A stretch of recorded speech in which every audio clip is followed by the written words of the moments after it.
Hey guys, welcome to the Liberal Hive Mind, a channel solely focused on exposing the abundant hypocrisy of the left. Alright, so obviously we've been talking about voter demographics. It's the middle of an election season. That's certainly not surprising, especially in an era of intense identity politics. And for the most part, just naturally following the headlines, we've been so hyper-focused on the black vote, right? Young voters, black voters, which is all fine and dandy, but I'm really starting to question why we spend so much time focusing on the Democrats' top demographics rather than looking at the big picture. Folks, if Trump's going to win, it's not because he's going to miraculously flip Detroit. If Trump's going to win, he's got to win through the suburbs and rural areas. He's got to win through enthusiastic white working class voters. That was the key to victory back in 2016. There was a natural ground-swelling phenomenon in some of the most important battleground states that frankly was unexpected at the time. Well, again, I asked the same question, who's to say that's not happening right now? And we've got some evidence to back the theory up. Let me show you guys exactly what's going on. We got some stuff to get into, so let's roll the tape. Alright friends, so I know what the polls are telling us that somehow Kamala Harris is now extremely competitive in all the most important battleground states. That's what they tell us, but I'm not so sure Kamala Harris is as strong as a candidate in this area, especially in the Rust Belt, as people suggest she is. I think that's why the decision for her vice presidential pick ended up coming down to either Tim Walz or Josh Shapiro. Maybe the thought process was that Kamala wouldn't be so appealing to white working class people in the Rust Belt. I think the Democrats immediately put the finger on their weakness. And of course, like I said earlier, the narrative at least right now is that Kamala Harris has no weaknesses. She can do no wrong. She is perfect. But something similar to what we saw in 2016 just might be happening.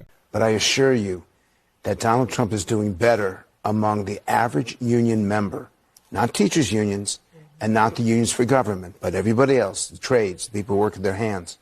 He's doing better among them than any Republican has done in decades. This is not going to be a problem for him. The union leadership is more divided from their membership, and the louder that it gets, the greater the divides are going to come. And in my focus groups, and this is remarkable to me, the union membership says they don't speak for me. And I've been doing this now since I hate to say this, 89, 1990. I've never had union people publicly say they don't speak for me. Well, look, I think for many of those voters who are members who look at Donald Trump as being more representative of talking directly to their plight as working class white voters will probably stick with him anyway. I think the whole idea of the Make America Great Again movement for a lot of people is to go back to a moment in time where they felt financially secure. You can work 40 hours, 60 hours a week. You can afford a home. You can afford to put your kids through college or through a trade program if you so chose.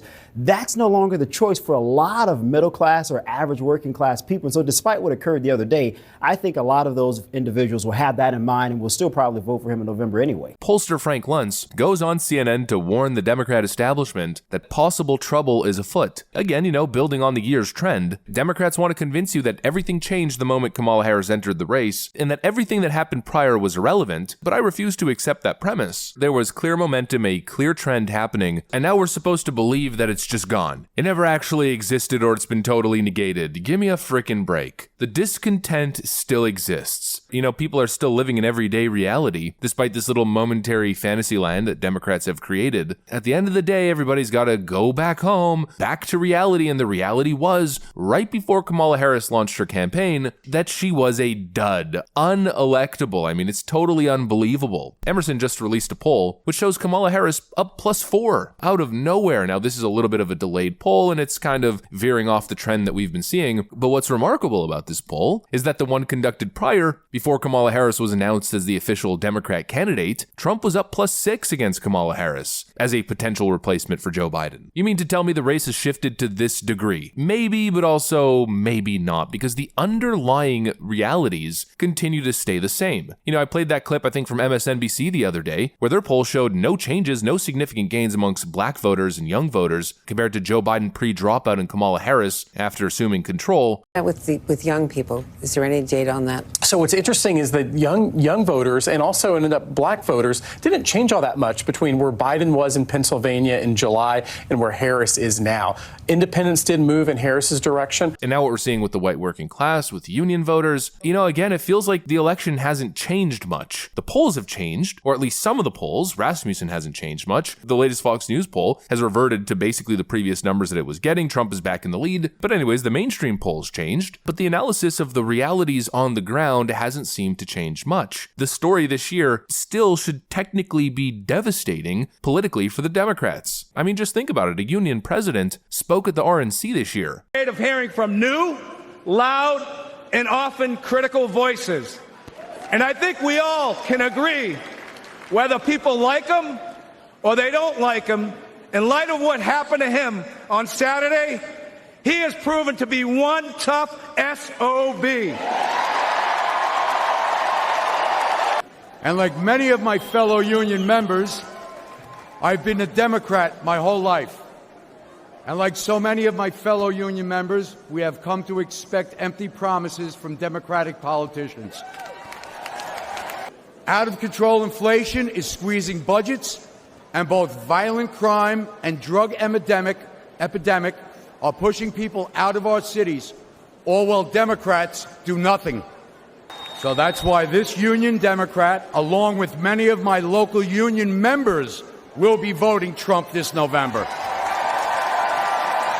Democrats are on shaky grounds with black voters, young voters, Hispanic voters, to a certain extent, and even with union laborers. I don't know about you guys, but that seems pretty relevant to me. Again, they want you to be demoralized, they want you to be sad, and they want you to be scared. But if they were so confident that they were going to win, that it was a guaranteed deal, then we probably would stop hearing about Donald Trump potentially facing jail time. But no, Democrat DAs in New York City are now threatening Trump with jail time in the Stormy Daniels hush money case as his sentencing approaches, I believe, on September 18th, if I'm not mistaken. If Democrats were actually so confident, they probably still wouldn't be relying on imprisoning their political opponent. The reality is, Kamala Harris is polling much lower than Joe Biden and Hillary Clinton were in their respective elections against Donald Trump. That's the reality.